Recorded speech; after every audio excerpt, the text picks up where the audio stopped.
يا صباح الورد والفل والياسمين على أحلى متابعين. اللهم صل وسلم وبارك على سيدنا محمد أفضل الخلق وعلى آله وصحبه وسلم.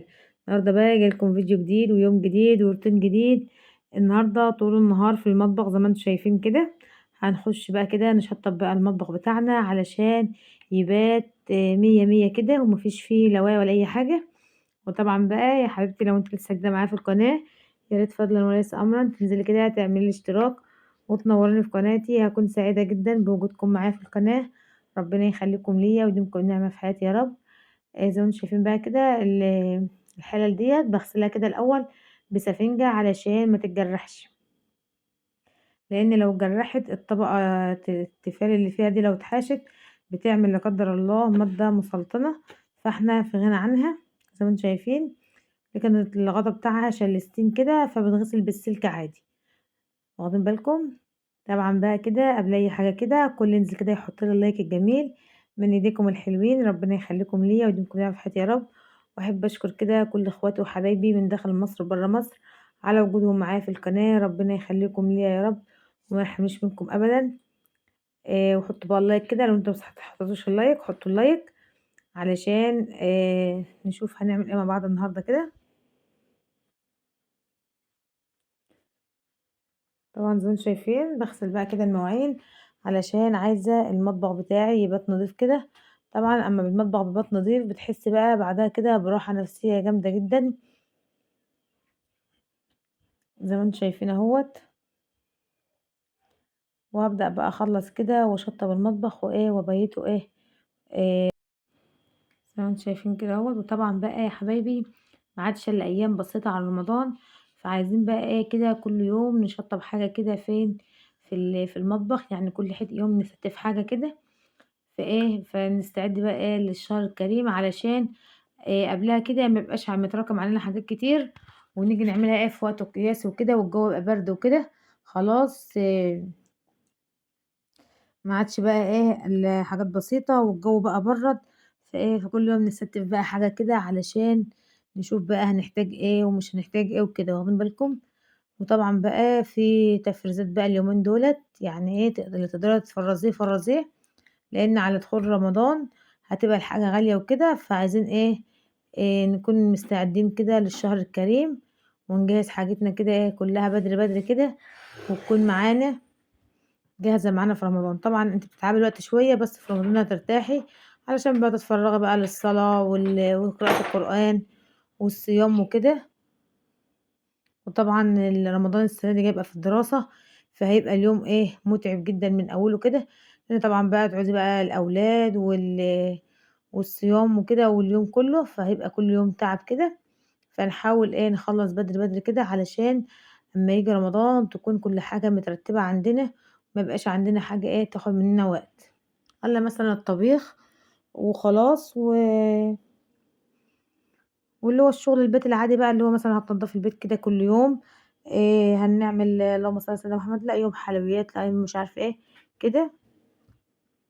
وعشان تفضي وقتك برضو تبقى في وقت كده مع الاولاد في رمضان، لو هم صغيرين ولا حاجه تعلموهم الصلاه وطبعا هيصوموا وكده يعني، فلازم نشجعهم كده على الحاجات الحلوة ديت، الصيام والصدقة والصلاة وكده في رمضان.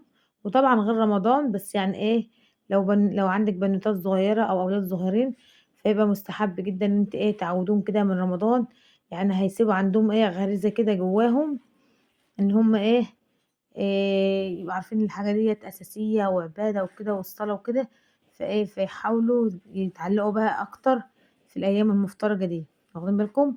وهتسيب بقى معاهم ذكريات حلوة كده ونفسية حلوة إيه بالنسبة لهم. فربنا يخلي كده اولادنا جميعا يا رب ويفديهم ويبعد عنهم كل شر وكل اذى يا رب العالمين، ويبارك فيهم ويحفظهم وينجحهم. خلاص ما عادش الا وقت بسيط على الامتحانات، فربنا ايه يوفقهم كده في امتحاناتهم يا رب وينجحهم وما يضيعش تعب حد يا رب بحاجة النبي، واخدين بالكم. حبيت بقى كده ندردش مع بعض شوية بخصوص بقى ايه الايام اللي جاية، فايه فنستعد بقى من دلوقتي. ممكن بقى عشان بقى حفلة رمضان وكده، ممكن بقى دلوقتي تخشي بقى تعملي جمعية كده.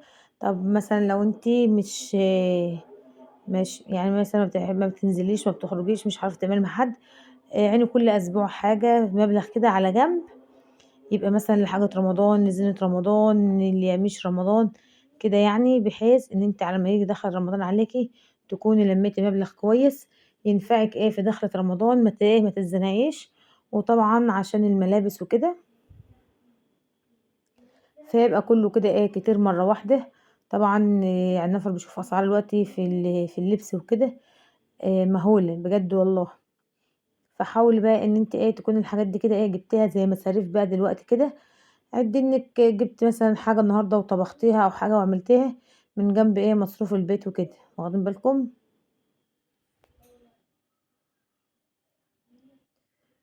كفاية هتبقى ضربة اللبس لوحدها. فنحاول نتجدعن كده ونكون مخلصين كل حاجتنا أول بأول كده، واخدين بالكم؟ وربنا يبلغنا رمضان كده يا رب إن شاء الله، لا فاقدين ولا مفقودين. ويسلم كده يا رب، ويحفظ أولادنا وأولاد المسلمين جميعا، اللهم آمين يا رب العالمين. قلت بقى ندردش شوية كده واحنا واقفين مع بعض في المطبخ، نشطب بقى المطبخ كده وندردش مع بعض شوية. يا رب الفكرة بتاعت النهاردة تكون عجبتكم، ويلا كده كل يتشجع وانا معاكم. هنجهز بقى الحاجات ديت وعشان رمضان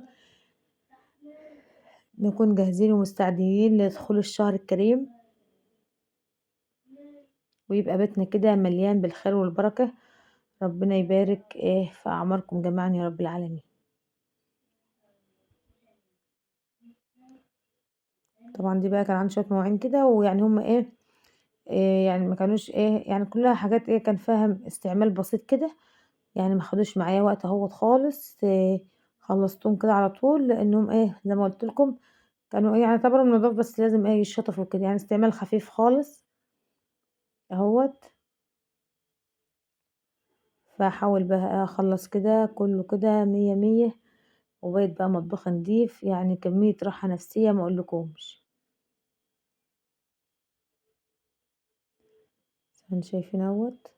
طبعا لما بكون بغسل اي حاجة لازم امشي ايدي فيها، علشان لو فيها صابون ولا حاجة ما يطوصي وتبقى باين فيها وكده، لا تفضل الحاجة لامعة معايا وحلوة زي الفل اهيت، زي ما انتم شايفين. وبنفضها كده على ايديا علشان لو عليها مية ولا حاجة تنزل، واروح اكفيها فرشة قماشة كده على او فوطة على الرخامة التانية، بكفي عليها المواعين، وساعة ما تصفى بقوم رايحة شايلاهم، واللهم صل على سيدنا محمد، وحطهم بقى في الترابيزة تحت، حاطة كل حاجة في مكانها، يعني البلاستيك مع البلاستيك والألمونيا مع الألمونيا والتيفال مع التيفال، يعني كل حاجة كده في مكانها،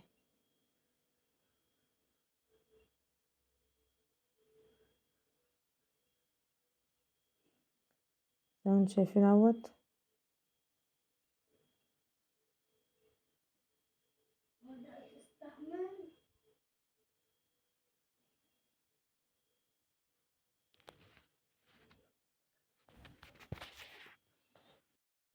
وكده اهوت بعد ما خلصت وشطبت المطبخ، يا سيدي يا سيدي على الجمال. هو ده الشغل المظبوط، أحلى من الشغل ضبط الشغل. يا رب الفيديو النهاردة يكون خفيف كده على قلوبكم وعجبكم، واستنوني في فيديوهات جاية كتير أحلى وأحلى.